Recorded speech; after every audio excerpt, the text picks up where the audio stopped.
Prej vitesh në skenën politike, tashmë Tauland Balla ka salduar pozicionin e tij brenda strukturave të Partisë Socialiste.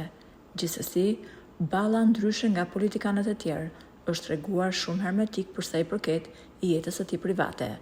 Ai nuk ka ekspozuar asnjëherë shtëpinë ku jeton dhe ka mbajtur larg vëmendjes mediatike të ardhurat dhe pasurinë.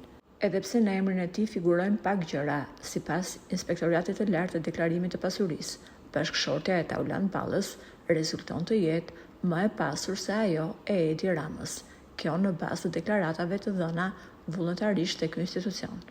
Gjithsesi, vlen të theksohet se bashkëshortja e Tauland Ballës ka deklaruar se ajo ka qenë gjithmonë e punësuar në sektorin privat dhe jo në shtet. Një detaj interesant ka dalë në lidhje me jetën private të deputetit socialist.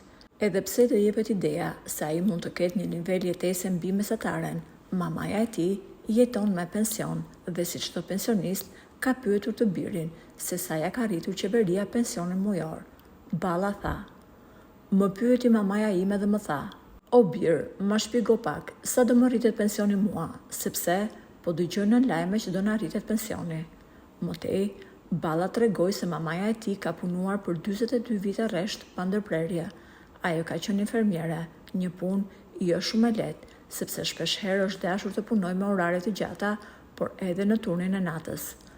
Balla u shpreh se i kishte dhënë mamas së tij lajmin e mirë, pasi në vitin 2026 pensioni do i rritej me 18.000 lekë çdo muaj dhe në 2027 do i rritej me 3.600 lekë çdo muaj. Pra, sipas llogaritjeve që kishte bërë Balla, mamas së tij, pensioni në 2030, kur Shqipëria të futet në Bashkimin Evropian, do i shkonte rreth 600 euro. Kjo deklaratë e Ballës la të kuptohej se mamaja e socialistit është si të gjitha pensionistët e tjera, që janë në pritje të rritjes së pensionit për një jetë më të mirë dhe dinjitoze.